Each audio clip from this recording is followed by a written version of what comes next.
The story begins with the girl asking if her sister was alright.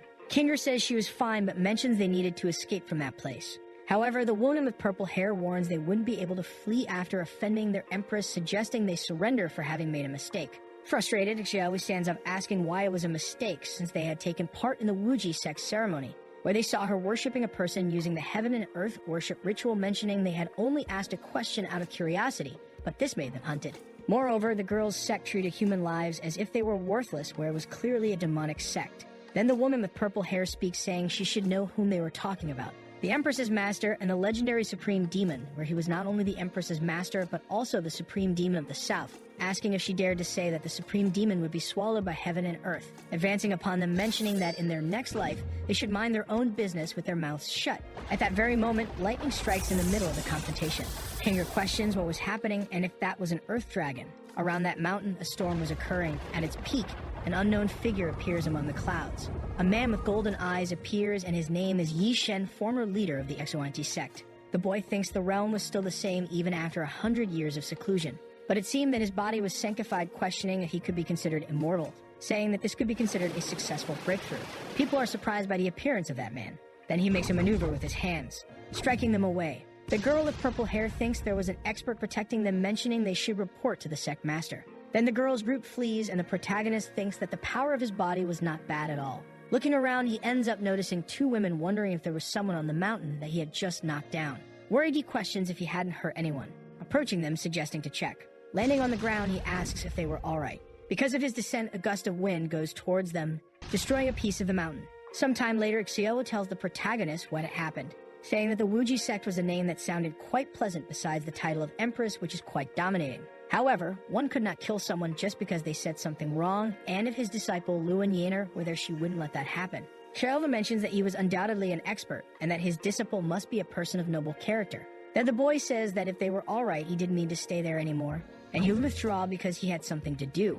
Yahello affirms that he was really an expert because he disappeared in an instant, questioning if they would be so powerful in the future. However, the girl is confused, seeing that her sister was desperate. Kinger remembers the name of the protagonist's disciple, mentioning that the empress who was hunting them was also called Luan Yener. Going back to the past, one of the young man's disciples asks if he was really going to abandon them to enter a state of seclusion.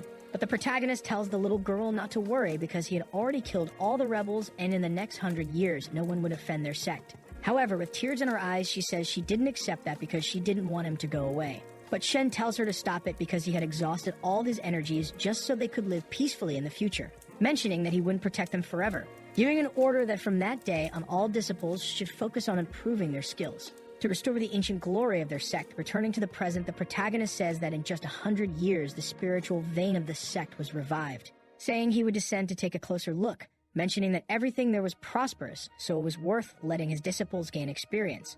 Looking to the side, he notices some wooden dolls, thinking that in the past they only sold things like talismans and pills, supposing that life was getting better. Seeing the statue, the boy wonders why that statue was so familiar, asking the seller which deity it represented. But the merchant becomes desperate, asking for his mercy, saying that if the protagonist looked up, he would see a better statue. Observing the giant statue in front of him, Shen wonders why that sculpture looked so much like him. Seen from the statue, he notices a writing with a signature from the Xuanji Sect, remembering that the woman he had saved before had claimed she had been pursued by this sect. Then a man appears, saying that he was the guy who had dressed as the statue of the deity and went out robbing stores, spreading false rumors. A group of girls appears, saying that he disobeyed the law in broad daylight and should be executed. The protagonist is confused, questioning why wearing his own clothes could be considered against the law, mentioning that he wanted to ask some questions, asking why there was a statue of him there. However, people start attacking him, launching a chain attack on the protagonist and restraining him. Then at the same instant, the boy breaks those chains, saying for them to let him finish speaking, leaving the girl surprised because the ability Her Majesty granted her was destroyed, in an instant remembering that she was the only one who could break that formation. Then she looks at another girl, agreeing with each other, starting to supposedly undress, leaving the protagonist embarrassed, saying that seducing him would be useless. Then they start changing clothes, bowing before the protagonist, welcoming him, mentioning that he must be the venerable Yi Shen and that he should follow them to the tower because the Empress was waiting for him. Shen is reluctant, asking who was waiting for him. However, the girl tells him not to worry because when he got there, he would understand everything. Sometime later in the tower hall, an unknown figure asks if it was the protagonist who broke the golden lock formation. The boy confirms, saying he was the leader of the Xuanji Sect and his name was Yi Shen. Then at the same instant, a girl jumps into his arms, saying that after 100 years she could finally see him, Remembering her face, the protagonist recognizes her as that little girl who only knew how to cry, asking the girl to get off him. But the Empress says it wouldn't be possible. It was very painful for her to wait for his return. So this time, no matter what the protagonist said, Luwon wouldn't let him go away. Shen asks what she was talking about asking Yanner to get off. But the girl questions if the protagonist would continue to be so ignorant. But it was all right because the more he behaved that way, the more she would like it. Observing the girl, Shen thinks that was the 9 turns portal, and before entering seclusion, it was the last movement the protagonist taught her. Yanner mentions that after all these years, she mastered all the spells he taught her, saying she was following his teachings just for the day they met. Then using a skill, he interties Shen's neck, saying that from that day they would stay together until death. Then at the same moment, the girl pulls out a dagger, asking Shen to make a promise to her, mentioning that even though he was strong, his body was not indestructible. And if she cut off his legs, the protagonist would not go anywhere, launching an attack on him, saying it would hurt only for a second and after that they would be happy. However, the attack has no effect. Yanner asks why it did not cut since it was a dagger made of meteorite. Shen says that her attitude of never giving up on her goals was really her style, and his disciple was very diligent, so she should make progress like her master, launching a flame attack on the girl, mentioning that he was a master even after 100 years and Yanner would always be in his heart. At the same instant, Shen is surprised seeing the girl, who was half naked, asking if the protagonist really thought that way. Then blood starts coming out of his nose, informing that the destructive style was very powerful. Answering her question, Shen says he had not changed, suggesting she go change clothes. But Yanner says he was lying, emphasizing that he had spoken for the sake of speaking, because the boy had said nothing about the promise they had made together and had forgotten everything, leaving the protagonist thoughtful about what he had said and remembering his past with her. In his memories, Yanner says that Shen had said that those formations would not break, but still got hurt, hugging the boy, saying she would not be able to marry anymore. But the protagonist says that Yanner had defeated a black bear even being so young, and affirming that she was very beautiful and would stay with her forever, leaving the little girl embarrassed with what he had said, asking if that was true. Shen affirms, questioning if he had ever lied to her and that they would stay together forever. Returning to the present, the protagonist hugs his disciple, saying that nothing had changed and he had just arrived a little late. With tears on her face, Yanner looks at the protagonist and hugs the boy, asking why it took him so long to arrive. Sometime later, Yanner tells everything she had done over the years to Shen, mentioning that she had changed the name of the sect just to avoid being persecuted. Reluctant, the girl observes the protagonist, asking if the promise they made before was still standing. Remembering the promise he had made that he would be with everyone from the sect forever, Shen tells her not to worry because he would not break his promise, leaving Yanner embarrassed because she had really agreed, so it could be considered a marriage promise. The protagonist mentions that since they had fulfilled their promise, they had something important to do.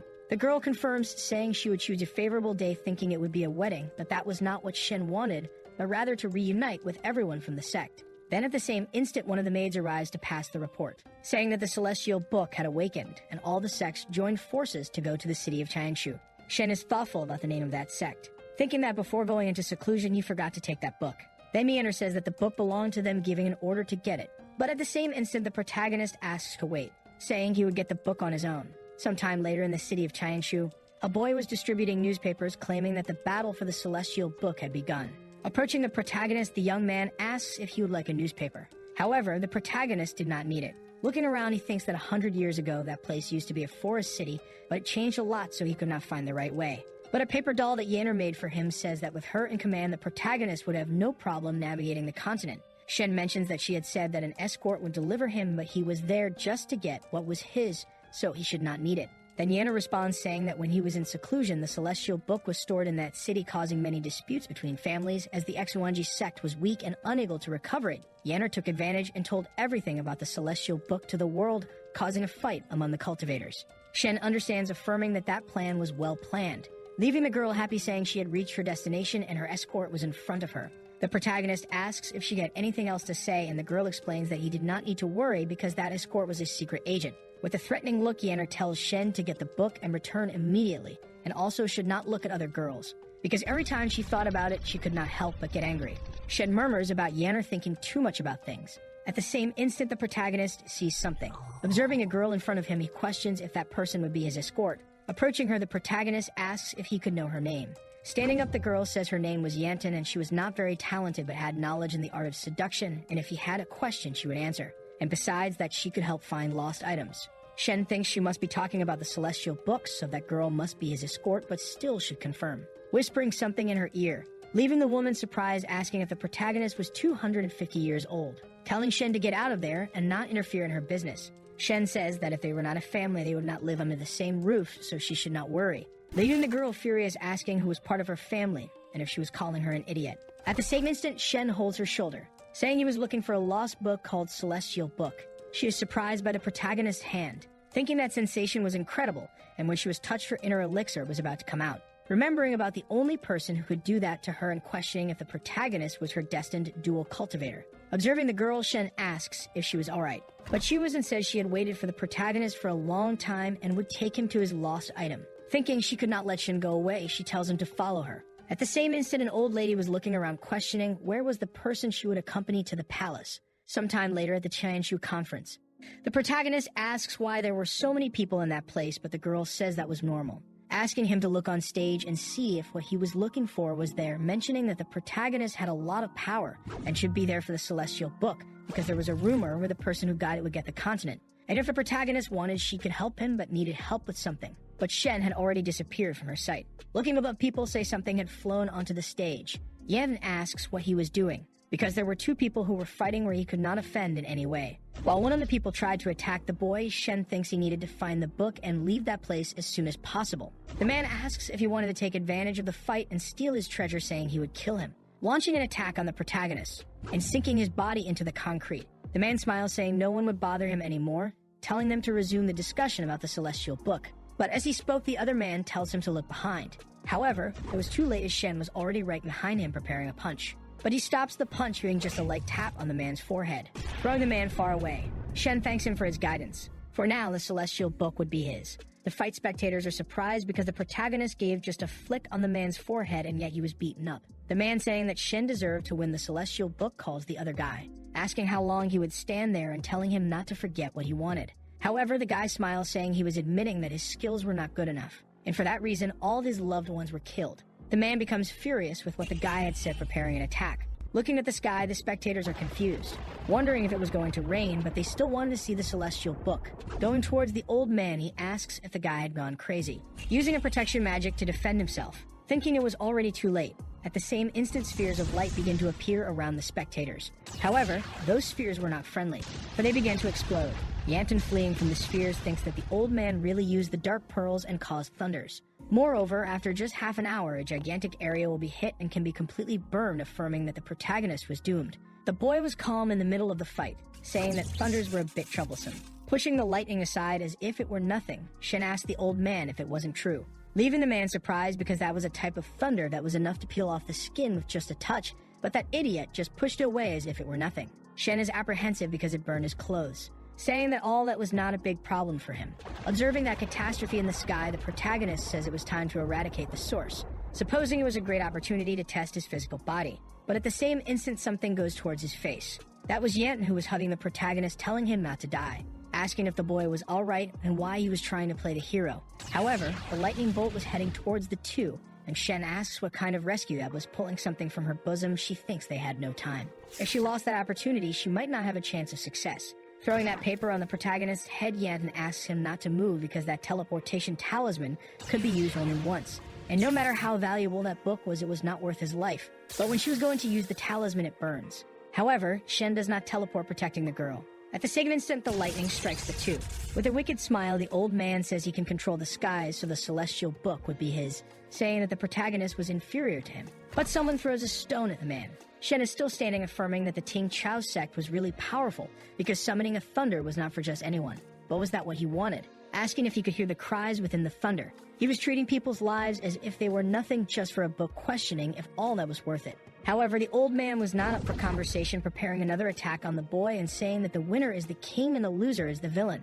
At the same instant, Shen punches the man's face, saying he had a tip for him. For the Celestial Book, all this time was his property. Using magic on the book, Shen says he had not seen his old friend for a long time, asking for help from the creature. Then the protagonist uses magic to heal the wounds of the people who keep asking who that man was. Then the boy approaches Yanton. Observing her, Shen questions why she did not wake up, thinking if her heartbeat had stopped. Shen is reluctant to touch the girl's bosom, thinking it was too big, but now is not the time to think about that, but to save people. Remembering that the heart was on the left side, Shen presses her bosom and realizes there really were no beats, but the unconscious girl thinks her heart was on the right side. Holding Yanton in his arms, the boy says he should find a secluded place to take a closer look. The girl is embarrassed, thinking they could cultivate meanwhile, so it would be a win-win situation. The other old man, seeing the protagonist, calls him, thinking he would never have thought that a young man like that would end up with the book. At the same instant, one of the servants calls the man. The guy says it was for him to attend to the Empress's people questioning why he appeared now. However, the servant whispers something in his ear. The man approaches the protagonist, whispering a code to him, saying he was the wrong person, but the guy says he would keep his mouth shut and respected his name all his life, saying his name was Zixing, son of Kong. Shen is surprised when the man mentions his father's name. And at the same instant, Yan wakes up, sometime later in a mansion. The old man asks the little girl how was the condition of the injured person. However, she says the doctors had already tried everything, but she did not wake up. Then the old man mentions that he had heard that that woman was the companion of the owner of the Celestial Book, and the girl says he was correct because she was injured because she was protecting him, asking him to take a look at her. However, Yanton was no longer there. Hidden, the girl thought that if she pretended to be unconscious, they would take care of her, but he simply turned around and left, wondering if he was planning something behind her back. While Yevon walks, she notices one of her talismans, affirming that no matter how much she fled, as long as she had placed one of her talismans, the boy would not escape from her. Observing the door, the girl tries to hear what they were talking about, questioning why they were silent. Then to solve her problem, she ends up piercing a piece of the door to see through the hole. But she is surprised by what she saw. Shen was simply touching the old man's chest. The protagonist, observing the mark on the man's chest, thinks he really was the son of Kong. Zixing says that was done as a mark of his father's teachings and a symbol of his family, asking if Shen believed him now. Then Shen says he still remembered when his father went to war with him, and in the blink of an eye he had grown a lot, asking what was the problem. Zixing says he was afraid of something he did not know. 40 years ago, when his father was about to die, he called him to pass the position of city lord, and besides him and his father, there was one more person in the room. An unknown figure asked Zixing if he would be the next owner of the city, mentioning that he seemed to be a person with longevity. But Zixing says he was just a son taking his father's place and acting as lord. The person affirms that he was very obedient, and for that reason Kong liked him so much, and besides taking care of the Celestial Book, she wanted the man to pass on a message. When the Celestial Book finds its master, inform him to bring the book to Futy Cave. Back in the present, Zixing says that he should keep this a secret from Yaner. The protagonist feels awkward asking if that was the person he was thinking of. But Zixing confirms that she was his third disciple and her name was Luoyan, saying she had long occupied the southern part of the continent and is considered a sovereign of the world. Shin is surprised as his disciples were outdoing each other, pondering about the name of the cave, questioning if that wasn't the mountain where he made elixirs with his third disciple. At that instant, Zixing kneels before him. Then the protagonist asks what he was doing. Zixing mentions that originally the position of City Lord was not to be passed to him yet because his father wished to personally receive the owner of the Celestial Book. With tears in his face, he says he shouldn't bother him with those matters, but he needed his help. But Shen says his father, and he had a lifelong friendship, so he couldn't ignore it, asking where his father was. The man says his father was in a deep sleep in the Kunlun Mountains, asking the protagonist to find his disciple first. Yet, seeing that situation goes crazy, saying the protagonist was a pervert and completely misunderstood, because it was a lie that Zixing needed to speak with him in secret, and it was just an excuse to do things. Furious, she says she waited a long time for that opportunity, asking if he was playing with the girl. Entering the room, she throws a pill at them. With the protagonist fallen on the floor, Yanon mentions that no matter how powerful, if they smelled a bit of her pill, they would sleep. With a mischievous look, the girl says a high-quality man like that should be hers. However, she notices a glowing scroll by her side, where she starts to hallucinate. Apparently excited, Yen asks if something like that existed in the Celestial Book. Seeing something shining, she asks what color that was, questioning what was happening. Sometime later, the girl was in front of the protagonist, and instantly sits on top of Shen, starting to undress. Shen, still unconscious, asks if that was the smell of alcoholic elixir, noticing something slippery and soft. Opening his eyes, the protagonist is surprised, seeing the girl on top of him, asking what she was doing. Embarrassed, Shen tries to get up, telling Yanton not to come closer. The boy, recalling his memories before fainting, remembers that Yen invaded the room, saying random things and affirming that nothing unusual had happened at that moment. Yevon, hugging the protagonist, is questioned about what she was doing. Then she kisses the boy's neck, and also keeps sniffing the protagonist, leaving Shen extremely embarrassed, asking Yen to stop. However, the girl grabs his hand, and then starts to lick his finger. Shen ponders if the cause of that could be what he thought. Observing the Celestial Book, he realizes it was open, then tells the girl to behave. Then she starts to act like a dog, and the protagonist thinks that was the worst possible scenario. Because Shen had stored countless treasures in the Celestial Book, and to not be discovered, he put a spell where all people would receive a brainwash if they looked at it. They would become dogs, and then Shen questions if she had looked at the book, murmuring that he couldn't just sit and do nothing. With a sigh, he said that was very troublesome. Slapping the girl's face, Shen mentions that Yen was lucky because it was the protagonist who found her. The prohibition, do not indulge, takes a dog's soul and fuses it with humans. And if he tried to use common magic to break that spell, it would just turn her into an idiot. Then Shen presses Yanton to the ground, carrying out the dog's soul, saying she could return to normal. Then the girl faints and the protagonist thinks it was a success. Since she had suffered a lot, she should allow the celestial book to bless her with good dreams, mentioning that after Yanton woke up, the curse would be completely broken, and because he had helped her, the girl should keep that a secret. Then Shen says he should visit the Fusion Cave, besides that he should take advantage of the two being asleep and quickly leave that place, as it would avoid a problem of having to explain. As he was leaving, Yanton holds the boy's clothes. Shen asks if she was still awake. Looking at the girl, she says she would definitely protect him. And with tears in her face, Yanton says she didn't want to be alone. Sighing, the protagonist decides to stay in that place, saying he would wait for her to wake up and then leave. However, the one who wakes up first is Zishan, questioning how he had fallen asleep and where Shen was. Sometime later, one of the protagonist's disciples asks her servant why Shen had not returned yet, but the girl says that when she got there, the protagonist had already left the city. The other woman says that was absurd because she was the oldest disciple, so Shen couldn't leave without saying goodbye. But the girl mentions that she had heard about a woman who saved his life and ended up in a coma. The protagonist's disciple says she was saying that just so she wouldn't die. However, the servant says that Shen was looking for the medicine to save her life, where he ended up taking her with him. The Empress smiles because the protagonist was still the same because he still liked weak girls. Then she starts to change clothes, mentioning that she would personally give the order to invite Shen back to the city. One of her servants says she couldn't do that. However, she falls silent when she sees the Empress's look, asking if she was trying to tell her what to do. At the same instant, the servant kneels, asking for forgiveness from the Empress. Thinking about the current situation, she sighs, saying that the Elder of the Blood River had become a strong person in the realm of life and death and began to recruit troops in the north, so she couldn't leave the city. Then one of the Empress's generals appears, saying they were at her orders. The Empress gives the order for her to bring the protagonist in her place and also wished that she spread a message. Chun tells her not to worry because the Kangyuan continent was just a place. Back to the protagonist, Yanton had already woken up asking where she was, and Shen questions how she could be so annoying. To get rid of her, he used the hiding ability of the celestial book, but didn't know why she had still appeared. The girl says that Smell was still in that place, and the protagonist wonders if the girl was still being a dog. Pulling something from her bosom, she says she couldn't do anything about it. And although the talisman was valuable, if it was used on the protagonist, it wouldn't be a waste because she would find him. Then Shen wonders if she still hadn't given up destroying the girl's talisman. Then Yanton notices the boy. The protagonist thinks she could no longer find him, because no matter the reason, he definitely couldn't take her to the Fudy Cave.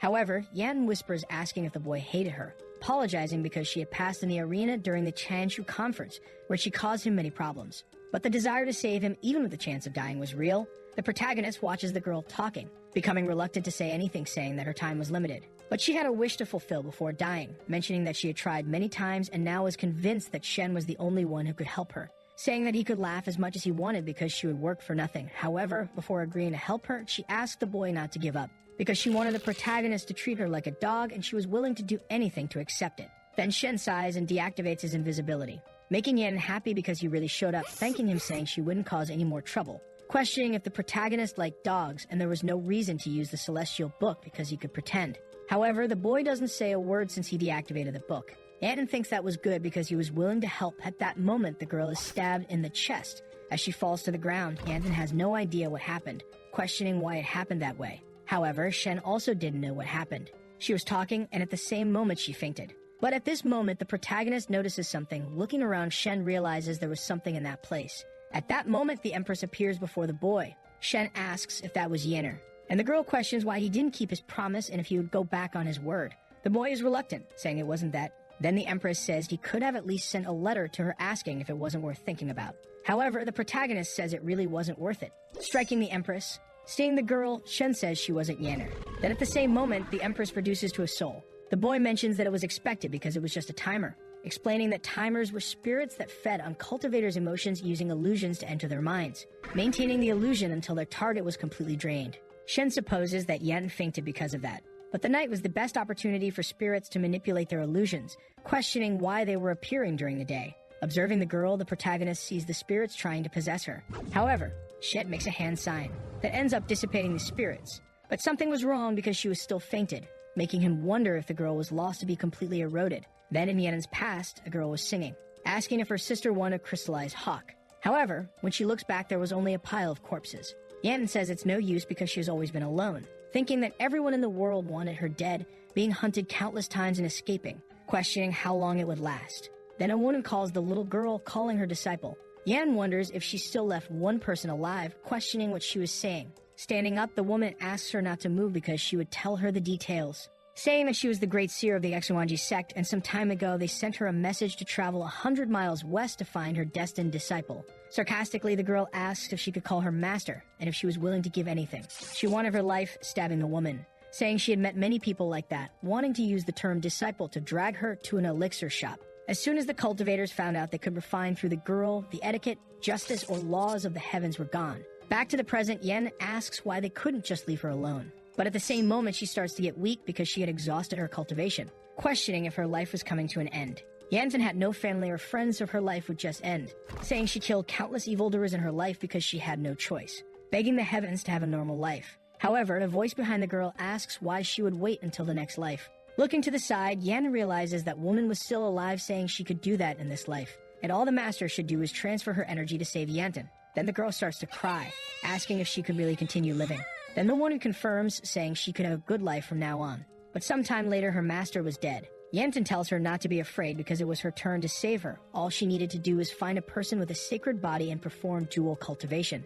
Back to the present, Shen says the spirit was eating the girl, so she couldn't hold on much longer, saying he should take care of it quickly. Then a multitude of Empress clones appears, hugging the protagonist and calling him to have fun, asking if he wanted her front or back. But at the same moment, Shen uses a spell suppressing the spirits. However, one was still alive, mentioning that the boy was very strong, asking if Shen liked that game, saying that Yanner was growing fond of him. Then the spirit steps on the protagonist, saying that women prefer to be dominant, so he should stay there like a good boy. But suddenly the girl starts to feel her abdomen burning, asking what the boy was doing. Holding her foot, Shen questions if she didn't know there was a pleasure point, an acupuncture point where he could provide a very pleasurable experience. The Empress gets embarrassed, telling him to let her go. Then the protagonist starts charging an attack, mentioning that to fight her, he should leave his human desires and focus on the goals, and giving her even more pleasure, she revealed her true form. If Shen let her escape, he wouldn't know how many victims there would be. Desperate, the spirit says she was really Yanner, asking how he could be so cruel to make her suffer. However, the boy says the name Yanner could not be mentioned from her mouth.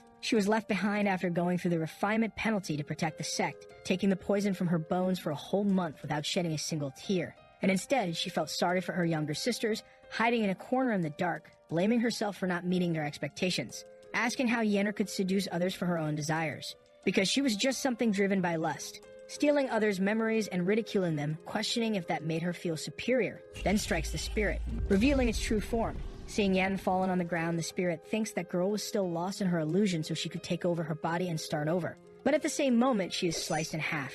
However, it wasn't the protagonist who did that. Observing where the spirit was, there was a sword in that place. Then an unknown figure appears. That was the girl the Empress had sent before. A legend says that an immortal exile to the west of the Kanyuan continent created a secret technique, where two cultivators swallowed a mysterious stone to sacrifice their spiritual fetuses to the outer world. With the blessing of the blood formation, the two could communicate freely with each other in addition to sharing their cultivation realms and experiences. The person who created this technique called it psychic interlude. Then the woman says that he still remembered Yanner. Shen mentions that her spiritual fetus was a red product seen only once every 10,000 years. Then the woman asks why Shen was retreating, because he was having fun with the spirit and had forgotten to return to the city. The protagonist feels embarrassed, asking if she had seen that situation. However, the girl says she saw everything from beginning to end. And besides that, Yanner already knew everything, asking if the protagonist was looking for medicine for Yanten, and that's why he wasn't returning to the city, leaving Shen confused, not knowing what she was talking about. Then the boy tells everything to the woman, thinking that girl had come to find him to send a message from Yanner about not looking at other women. The girl says that even if Yanner misunderstood, why would Yanten keep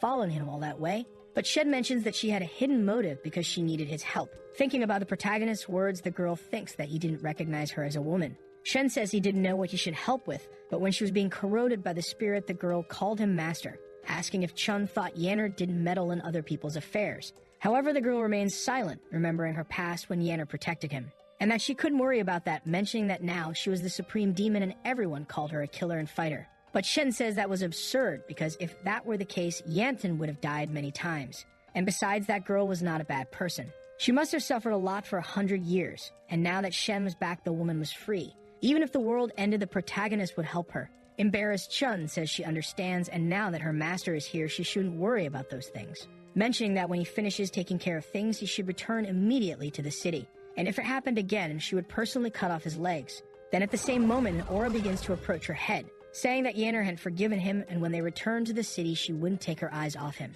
Shen, seeing that Yanton still hadn't woken up, says he would take a look. However, for Chun, that was not necessary, because she would personally deal with it, then checks her heartbeat, tearing her clothes. Shen feels embarrassed seeing that situation with Chun on top of Yanner, saying that he shouldn't look when women were checking each other's heartbeats, so he would walk through the forest, thinking that since Chun was there, he didn't need to worry about the girl and could finally go to Fudd's cave. At the same moment, the woman throws a sword, saying that if he thought it was rude, he should just close his eyes, but he shouldn't leave her sight because it was an order from the Empress. Shen, observing that girl with a threatening look, questions why she was so difficult to deal with, saying he would do what she asked, asking how Yan was. And then Chun says the spirit entered her interior, corroding her spiritual fetus, stating that it would be difficult to deal with and could only use one way to fix it, but first the girl should wake up. Analyzing the situation, Shen thinks that doing that would bring damage to the physical body, questioning if that was a new technique created by later generations. Then the protagonist realizes that Chun had taken off her clothes, and when the woman looks back, the boy realizes that she reacted to it. While continuing the treatment, Shen feels embarrassed, thinking he shouldn't look at all. A while later, the day passes, where Chun had already completed the treatment, mentioning that the girl would wake up soon, so now Shen could relax. But when she looks at the protagonist, he was exhausted, saying she had done a good job. Realizing the boy was exhausted, Chun asks what had happened, but Shen gives a sarcastic smile, thinking if she still didn't know, saying that the spirit had hurt Yanton, so he would destroy their den. However, the Empress had already sent people to deal with it. Then the protagonist says she had treated him very well, offering her food, but Chun had been fasting for 3 years. Shen tries to convince her in various ways to let him go, but only managed to make her angry, saying the only thing he should do was stay there. But the boy still insisted, stating he wanted to go number 2. Then the woman throws a piece of wood to him, saying go ahead, but the protagonist says to leave it. Then Chun mentions that the girl's vitality was very damaged, and the recovery method she did was only temporary, stating that elixirs would be needed to nourish her. But it was already late, so they shouldn't look now. Besides that, after all that work, she was too tired to think about it, suggesting they rest. But the protagonist says she could go rest because he would watch, and at the same moment, the woman falls to the ground. Shen apologizes because he pressed her sleep point so she could rest well. Then the protagonist leaves that place. However, the two were fully awake, cutting to Yaner combing her hair while saying that Shen was a good person because he felt sorry for the weak and helped the young. But this time felt that there was something different. So this time it was not to follow too closely, seeing if he was really helping her. Back to the present, Yan awake thinks that silver hair and animal ears were certainly the military general who worked for the Empress, stating that in that way she would definitely follow the protagonist. Then gets up trying to say something to her, but realizes something, because when she sees that her clothes were completely torn, questioning if when she was sleeping they did something to her. Realizing that the girl was already awake, Chun talks about her being enchanted by a spirit, so she shouldn't move, being surprised when she remembers everything she had done. After all of her planning, she didn't expect to be controlled by a spirit, thinking that if she was safe now, it was because Shen had helped her. As she was leaving, Chun says to stay in that place. Then Yan asks if she would find Shen, asking to go with her because she should thank him with her body for risking his life to save her, leaving the woman furious, saying she never thought Yan valued friendship so much. Yan asks what she was talking about because only a low-class person wouldn't return gratitude. Then Chun asks her to repay with her body because she was the one who saved her. The girl becomes extremely sad because all that was a fantasy of her thoughts. Then the woman draws her sword, casting a spell on Yanton, saying she was not in a position to be against the Empress, because she was just one among millions who could not compete with her. So she was to stay there because that spell would protect her. As Chun walks away, she wonders why the Empress desired the protagonist so much and no one else. Remembering her moments with the Empress, Chun begins to get emotional. But when she looks to the side, that girl was still following her, asking why she had come along and if her spell hadn't worked. However, Yemen says she had her own ways, so she shouldn't worry. Chun thinks she had underestimated her and now needed a more powerful move. Returning to the protagonist, he says he had finally arrived, before a giant place that was Fudd's cave. Meanwhile, the boy remembered his moments with his disciple. Seeing what the little girl picked up, it was a spiritual centipede that appeared only in places with a lot of spiritual energy. Luoyan asks why they needed to find a place to cultivate elixirs, because a cultivator should just sit and practice meditation. Shen says she was right, asking if she remembered why he founded his sect. And the little girl asks if it was to seek paradise, giving hope to the poor. The protagonist affirms that was it because it was the desire of his heart, but merely having supernatural powers was not enough to achieve it, because true power must be beneficial to the world, and that day, Luoyan found an ideal place to cultivate elixirs that could help people. Luoyan asks not to worry because she would turn that place into a paradise. Returning to the present, Shen mentions that it was very nostalgic, thinking that Luoyan had become a woman of respect. And besides, he remembers those two girls pretending to be asleep and probably now were following his false body, so he should thank Chun for showing his flaws. However, the protagonist thinks that was not right, but he should focus on that first, and then he would make peace with them later, saying they shouldn't reach his false body so soon. Returning to the two, Yanten was in an extremely suspicious position. Embarrassed, Chun asks what she was doing. However, the girl covers her mouth, telling her to be quiet. Chun asks if she would leave Shen alone because it was a waste for Yanner to think of him as a gentleman. Yanten says she understands how she feels because he was expressing his thanks to a tree. Then the woman thinks she couldn't report what was happening to Yanner because it would dirty her ears. Seeing the girl half naked, Chun asks her to wait. But Yanten says she was going to hell anyway, so she should let her extinguish that desire. Back to the protagonist, he wonders who is talking about him. As he looks to the side, Shen asks if that was a wind spirit, saying that wind spirits only appear in places with a lot of spiritual energy, so she had done a good job. However, when he enters the cave, a grotesque creature was watching him, leaving the poor protagonist confused because he thought there would be a paradise. At the same moment, the monster tries to attack the protagonist. Immediately, the boy changes his gaze, slicing that creature. Then he punches the ground, revealing an unknown place. So Shen asks if she had enough. Observing that spirit was really Luoyan. Seeing Shen, she is happy, mentioning she hadn't seen him for a long time, asking if she had scared him. But the protagonist says that the monsters in the cave were just illusions and she had improved her skills. The girl affirms that Shen was the person who understood her the most. Then the protagonist asks why she was hiding from her senior sister and why she was in that form. However, Luoyan says that her soul hadn't left her body on its own because she had died. With a fearful look, the protagonist becomes furious, asking who had done that to her. But Luoyan asks him to calm down because she prepared this for herself, saying he could see with his own eyes. Mentioning that during the time he wasn't there, many people set their sights on his sect where they were again in danger of being extinguished. But Yanner and she remembered his teachings. Step by step, improving their skills, they were able to overcome this crisis completely. And after everything was over, they had to change the sect's name. But even so, in Luoyan's memories, Yanner says that all the plagues that interfered with the sect were examined, and now they just had to wait for Shen to return, asking why she wanted to leave. But Luoyan says she was being too rigid because they couldn't do as they pleased. And at that rate, they might end up growing old. However, the girl holds Yanner's hand, mentioning that everything was fine.